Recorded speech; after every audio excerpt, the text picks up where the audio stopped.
Hi, guys. Welcome back to another episode of the Dream Then Do podcast. So, we're 2 weeks to the end of the year, and one thing I've realized is that in life, how you begin a chapter and how you end the chapter is very important. So, today we'll be talking about how to end the year without regrets. Now, I know a lot of us are actually in a festive mood because it's Christmas. And then while some of us actually are this way, sometimes that little thoughts may creep in. The thought of, oh, what did you accomplish this year? What were the things, the goals you set, and how far have you come? Was there any difference? Do you see any difference in your life or any shifts between 2024 and 2025? And while these thoughts are valid to an extent, we have to consciously ensure that we do certain things not to end the year in regret. And that's what we will be talking about today. First, accept the year for what it is. Now, regret actually grows when you reject reality. You can't change what has already happened in 2025. So just accept whatever 2025 has come with, make peace with it, accept the reality, stop refusing and pushing it away. It has happened, it has happened. Make peace with it and let it go. The next thing to do so as not to end the year in regret is to separate who you are from things that didn't work out. Now, failures are experiences. Failures do not make you. So it has happened, it failed, it didn't work out, you didn't achieve it. Just separate yourself from failure. Those are experiences that does not define who you are. The fact that you set a particular goal and then could not achieve it doesn't mean you're a failure. It's an experience. So I have goals I actually set for this year. And to be honest, I'm really, really hoping that I accomplish it before the year runs out. We still have 2 weeks here. So I'm still trusting and believing that it actually gets accomplished before the year runs out. But then I think sometime in November, I came to accept that even if I can't accomplish this thing at this time, that should not be the end of the goal. Even if I couldn't accomplish it at the set time I've made, I still have a whole 365 days coming that I can actually do these things in. So it doesn't make me, or it doesn't define the fact that I couldn't achieve it, doesn't define who I am. It's just an experience. So I've known things that I shouldn't have done or what actually made that goal delayed. So same way, while we're ending the year 2025, just take note of those things that you've actually not really succeeded in and then separate yourself from them. They are experiences, they do not define you. Let them go as well. So next, stop rewriting the year with if only. So have you ever written an exam and after writing, you get your script and you realize that if only you had changed a particular word or if only you had answered in a particular way, you just missed something very little and that made you lose the marks for that particular question. So you sit down there and you have the script.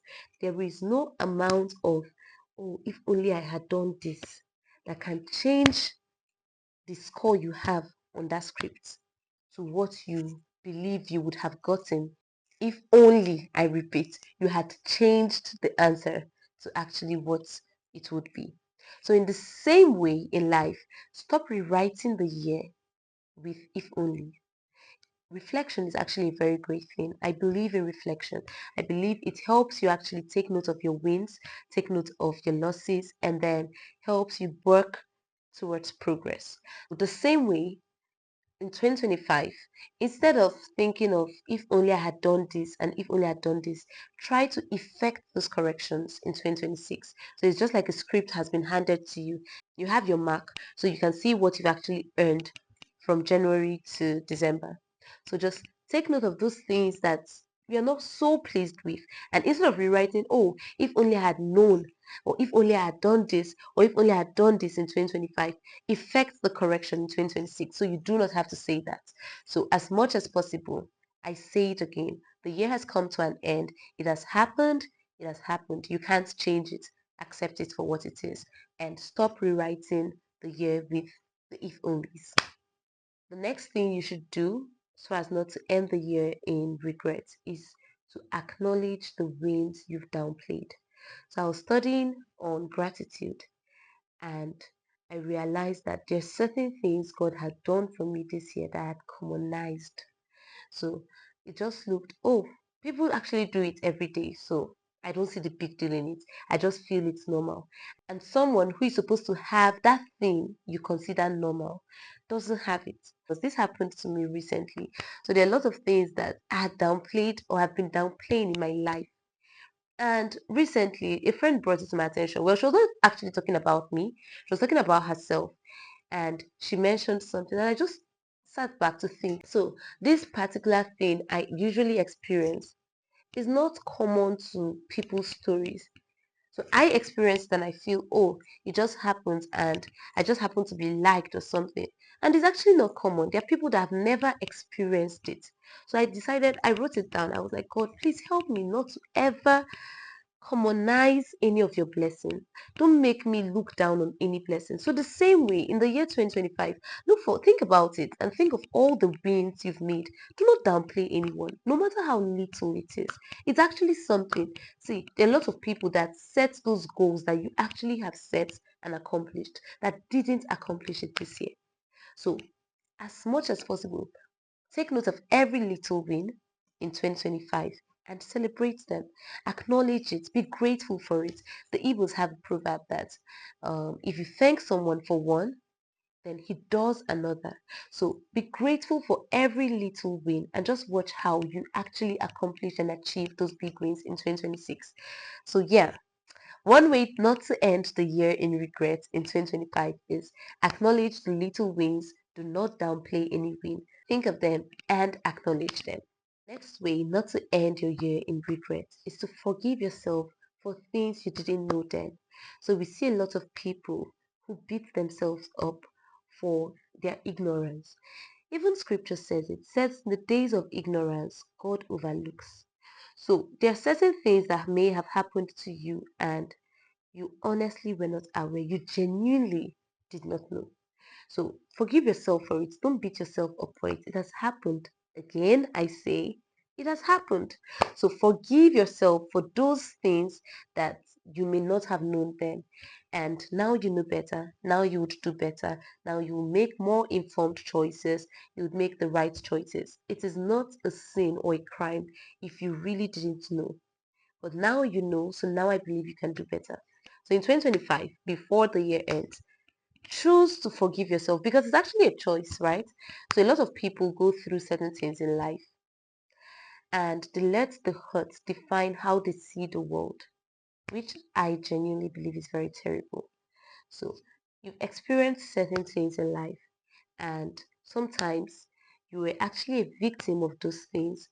Sometimes you honestly didn't know and you just found yourself being a part of those things. Forgive yourself.